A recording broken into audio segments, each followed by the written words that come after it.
നമസ്കാരം. ദേവസൈന്യയിലേക്ക് സ്വാഗതം. ശ്രീകൃഷ്ണ കഥാമൃതം ഭാഗം 2 സ്വാഗതം. ഭഗവാനെ വധിക്കാനായി കംസൻ നിയോഗിച്ച അസുരന്മാർ ഓരോരുത്തരും ഓരോ തിന്മകളുടെ പ്രതീകമായിരുന്നു. അവരെ നിഗ്രഹിച്ചതിലൂടെ ഓരോ ദുർഗുണത്തെയും ഇല്ലായ്മ ചെയ്യാനാണ് ഭഗവാൻ ശ്രമിച്ചത്.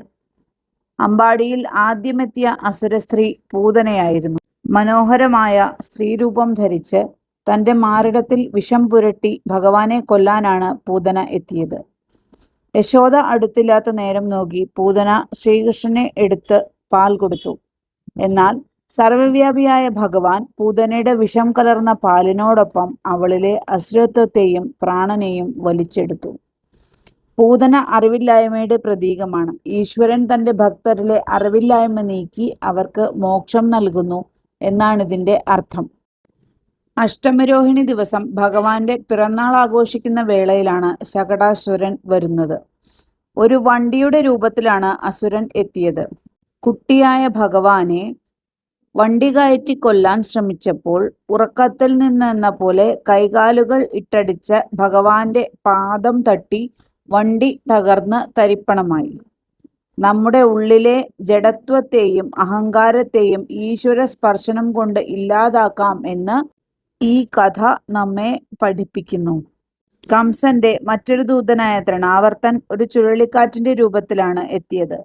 ഭഗവാനെ തട്ടിക്കൊണ്ടുപോയി ആകാശത്ത് നിന്നും താഴെയിട്ട് കൊല്ലാനായിരുന്നു പദ്ധതി. എന്നാൽ ആകാശത്ത് വെച്ച് ഭഗവാൻ തന്റെ ഭാരം വർദ്ധിപ്പിക്കുകയും അസുരന്റെ കഴുത്തിൽ മുറുകെ പിടിക്കുകയും ചെയ്തു. ഭാരം സഹിക്കവയ്യാതെ അസുരൻ നിലംപതിച്ചു.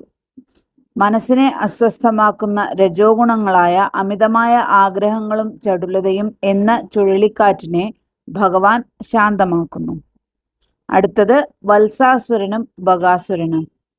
കാട്ടിൽ പശുക്കളെ മേയ്ക്കാൻ പോയ കാലത്താണ് ഈ അസുരന്മാരെ ഭഗവാൻ നേരിട്ടത്.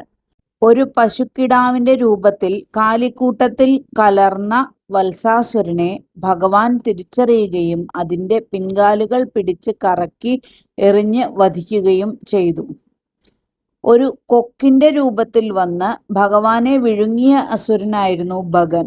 എന്നാൽ ഭഗവാൻ അസുരന്റെ തൊണ്ടയിൽ ചൂടുണ്ടാക്കുകയും പുറത്തു വന്ന ഭഗവാൻ കൊക്കിന്റെ ചുണ്ടുകൾ പിളർന്ന് മാറ്റുകയും ചെയ്തു.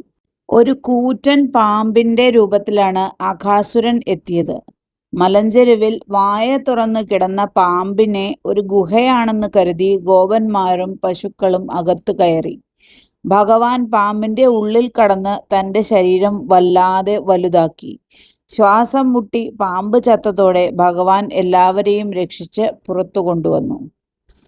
അഘം എന്നാൽ പാപം എന്നാണ് അർത്ഥം. ഉള്ളിലെ പാപമാകുന്ന പാമ്പിനെ ഭഗവാൻ നശിപ്പിക്കുന്നു. താളവനത്തിൽ കാളയുടെ രൂപത്തിൽ വസിച്ചിരുന്ന അസുരനായിരുന്നു ധേനുകൻ.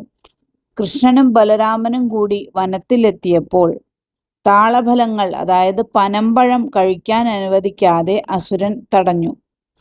ബലരാമനാണ് ധേനുകാസുരനെ കാലിൽ പിടിച്ച് മരത്തിലടിച്ചു വധിച്ചത്. ബുദ്ധിശക്തിക്കൊപ്പം ശാരീരിക കരുത്തും അധർമ്മത്തിനെതിരെ ഉപയോഗിക്കണം എന്ന് ഇത് കാണിക്കുന്നു. യമുനാ നദിയിലെ വെള്ളം വിഷമയമാക്കിയ കാളിയൻ എന്ന സർപ്പത്തെ ഭഗവാൻ അടിച്ചമർത്തി. നദിയിലേക്ക് ചാടിയ ഭഗവാൻ കാളിയന്റെ അനേകം ഫണങ്ങൾക്ക് അല്ലെങ്കിൽ തലകൾക്കു മുകളിൽ ചവിട്ടി നൃത്തം ചെയ്തു. അഹങ്കാരം ശമിച്ച കാളിയൻ ഭഗവാനോട് മാപ്പിരന്നു.